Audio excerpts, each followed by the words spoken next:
Ladies and gentlemen, welcome back to Driven Wyld. Today we are talking about the Dasher Relief Fund on Doordash. So recently, some drivers in certain markets were notified of Doordash's new pilot program being launched, and that is the Dasher Relief Fund. While we are not certain that this will stay long term, it is already earning a significant amount of praise from content creators, especially on TikTok. But here's the real question. Is it worth it, and what's the catch? So in this video, we are talking about everything you must know about the Dasher Relief Fund, what they tell you versus how it actually is, and everything in between. But before we do that, let's go over a quick disclaimer. The content of this video does not contain, is never intended to be, legal, business, financial, tax, or health advice of any kind. This video is for entertainment purposes only. It is advised that you conduct your own research and consult qualified professionals before applying anything you find online. I also want to be clear that everything that we're going to be going over is market dependent, especially when we're talking about pilot programs. So what applies to me in my market may not apply to you. So with that said, let's get started. At Doordash, we care about the people who use our platform, and we want to help ensure that you have the support you need when facing unexpected challenges. This program reflects our commitment to help support the well-being and financial security of the Doordash community. We hope that the Doordash Relief Fund can provide some peace of mind and assistance during difficult times.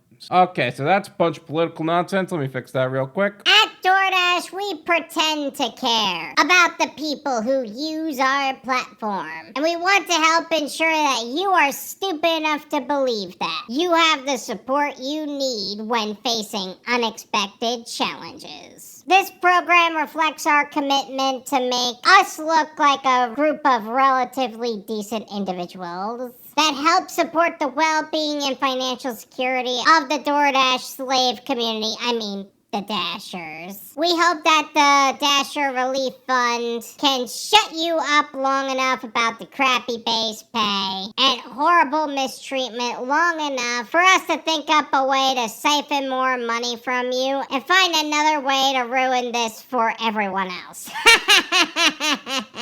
Yeah, that sounds about right. The pilot is open to Dashers that meet the following criteria: 10,000 plus lifetime deliveries, complete one delivery in the last 28 days, applying for an eligible hardship event, including death in the family, funeral expenses, etc. Hardship must have occurred within 90 days of the application submission. I feel like anytime they drop a pilot like this for some reward for drivers with over 10,000 deliveries is when mass deactivations took place not too long prior. We always assume that it's because they are losing money, or some drivers got smart and they made sure that was part of it. But we never consider this either. Why? Because it's so hard to believe that Doordash is even trying to provide some sort of assistance that isn't political or kind of just useless. Completing one delivery in the past 28 days is reasonable. Like, why should Doordash want to help drivers who aren't working at all? I like how there is only one hardship available on this list. Like, why don't they just call it the Dashing Widows Relief Fund or something like that? That said, if they plan to expand this in the future to increase the number of qualified events, it will be a more encompassing name, so I guess that's kind of smart. And the hardship time frame is reasonable too. Like, my mom died in August last year, my grandfather died in January this year, so it makes sense that I wouldn't be a dirty opportunist and applying out of the gate as soon as this started, right? But then again, I can also see how they could play games on their side. Like, if they deny your claim because it took too long to process, or they wait until the last day to deny it, so you don't have time to appeal it, if they even allow appeals or reapplications. Either way, you know how Doordash will play these silly games. This is a program being facilitated by our non-profit partner, Canary. Doordash is not liable or responsible for the grant application process, which obviously means it's not their fault if your application doesn't get accepted, right? Also, quick note on what they said here. It's a grant It's not a loan. It isn't like you have to pay it back, so that's a good thing. Please note the Dasher Relief Fund will distribute up to 250 grants per quarter, January to March, April to June, July to September, October to December. Dashers who apply after this limit has been reached and will be notified by Canary and are encouraged to apply in the next eligible quarter. As if we didn't see that one coming. So to 250 hardworking and committed gig workers who lost their loved ones, we will process this grant so they can continue to grieve their loved ones and move past this financial hardship. To the rest of you, fuck off. Also, think about how timing is going to factor here. Let's say in January, they already filed 250 grants because it was a crazy depressing holiday, and between 250 families who can't handle the winter weather for any reason or under the sun, really, they apply for this grant and they get it because of whatever reasons they need it. DoorDash had 7 million gig workers in 2023, and people have been on and off like crazy. But let's say 1,000 applications for the sake of simplicity for those who even qualify for this grant in the first place. According to Grant Watch, it takes about 30 days to 18 months for a grant to get approved. Let's say Canary is all over their stuff and they have a turnaround time of 30 days. So by February, they get all their grants and they also get more applications. So 250 got approved and 750 got rejected by the end of January. 1,000 more apply in February, all rejected because they already filled the first quarter's worth of grants. Same with March, they also got 1,000 more applications. Now April rolls around and they also have another 1,000 applications rolled in. Let's say half of the already rejected applications tried again, and the others either forgot about or got other crap to worry about, so they didn't even apply for it at the second time. Meaning that they just got swamped, 2,375 applications, and only 250 are getting the grant. This doesn't even account for expired applications, for already rejected grants, and otherwise. It's cool for those who got approved, but sucks for those who just got lost in the wind. All inquiries for the DoorDash Relief Fund should be directed to our nonprofit partners website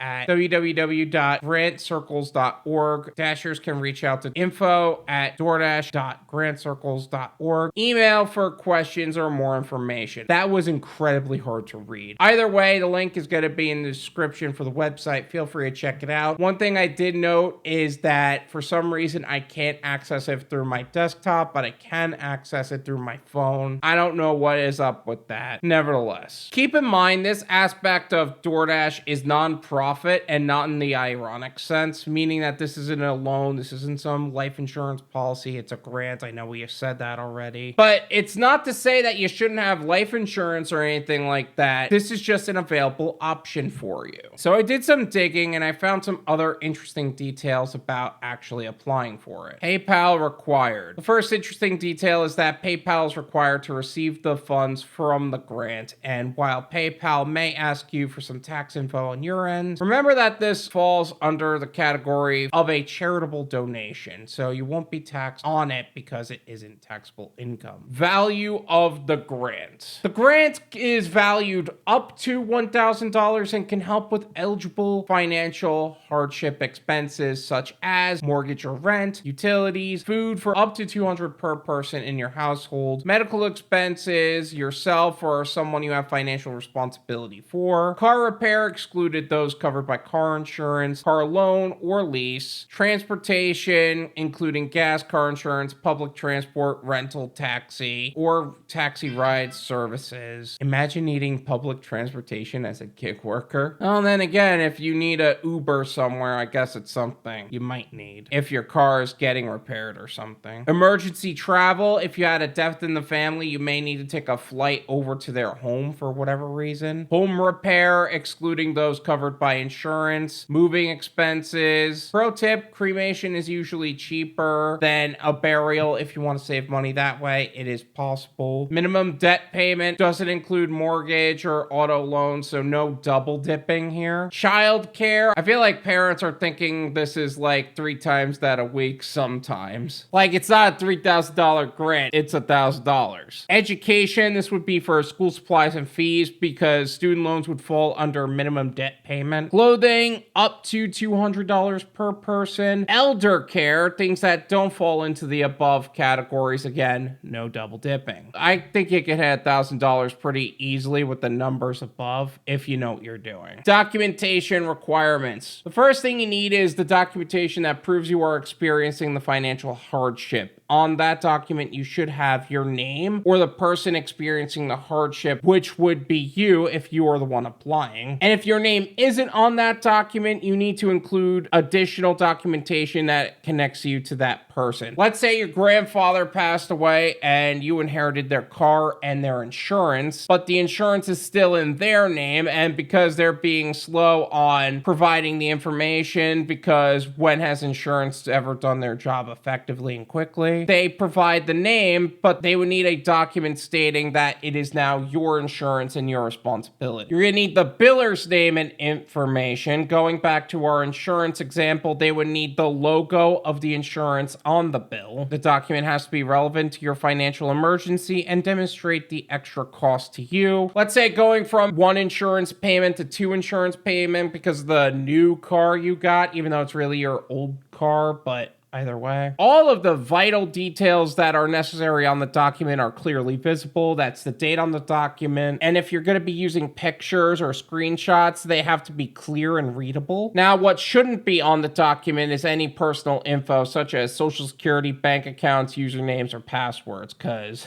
you don't want that on any document. Now, the other document you will need, which is more obvious, is a documentation of death, such as a death certificate, a bill for funeral expenses, or an obituary. Of course, you have to prove that your relationship with that person as well, but that should be a lot easier. Let's say it's your grandfather, you would have the same last name, or there's some way to connect you to them. But what do you guys think of this program? Is there any perspective that I'm not seeing? Let me know in the comments. Let's make sure that any and every perspective about the Dasher Relief Fund on Doordash is seen and heard. So that way we can make the most amount of money in the least amount of time in the safest possible way. And in the event of financial hardship, we are fully prepared for it. Thank you so much for watching. I really appreciate it. As always, make sure to hit the like button, subscribe if you're new, and I'll see you guys next time.